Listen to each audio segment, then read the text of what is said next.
我之前在厦门的一家咖啡店里见过这个东西，它用这个小玩意儿做那个意式浓缩的杯垫。龙桥，桥上一个龙头，桥下广场挺热闹的。新加坡人家整个鱼尾狮整的挺好，它整个鱼尾龙，你这不是东施效颦吗？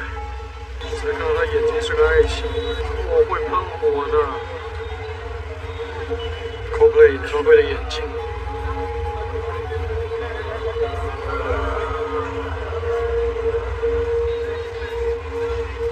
水就比火喷的要远多了。你别说，它这个水压挺强啊，喷好远。上面站的这些人浑身不得湿透。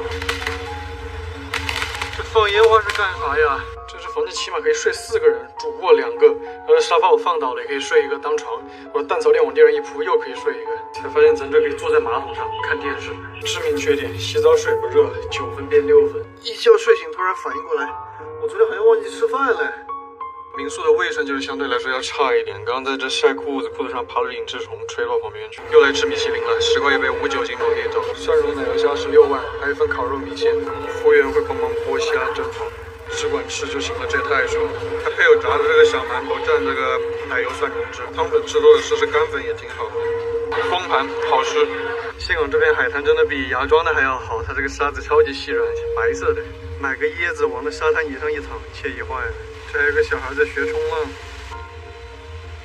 站，太阳一落山后直接下饺子。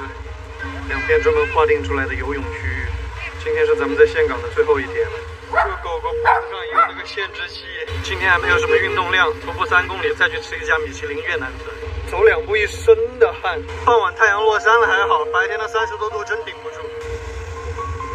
明天出发回国，去一趟昆明，那边有点事儿没整完。粉6万，还点了一杯橙汁2万。哇，这蟹肉丸好好吃。吃饱再走2.5公里消食，去青旅。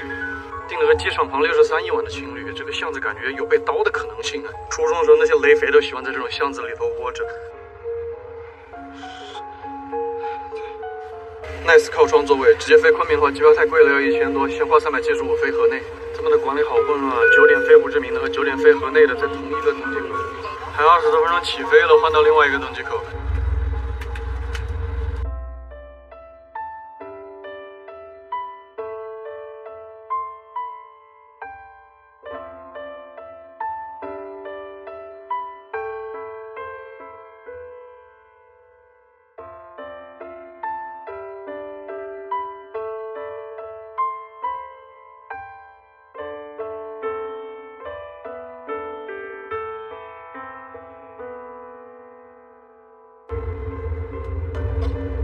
河内也这么热，不过2公里去找大巴车，25万买了一张去老街的大巴车，还有时间花5万嗦个鸭肉河粉。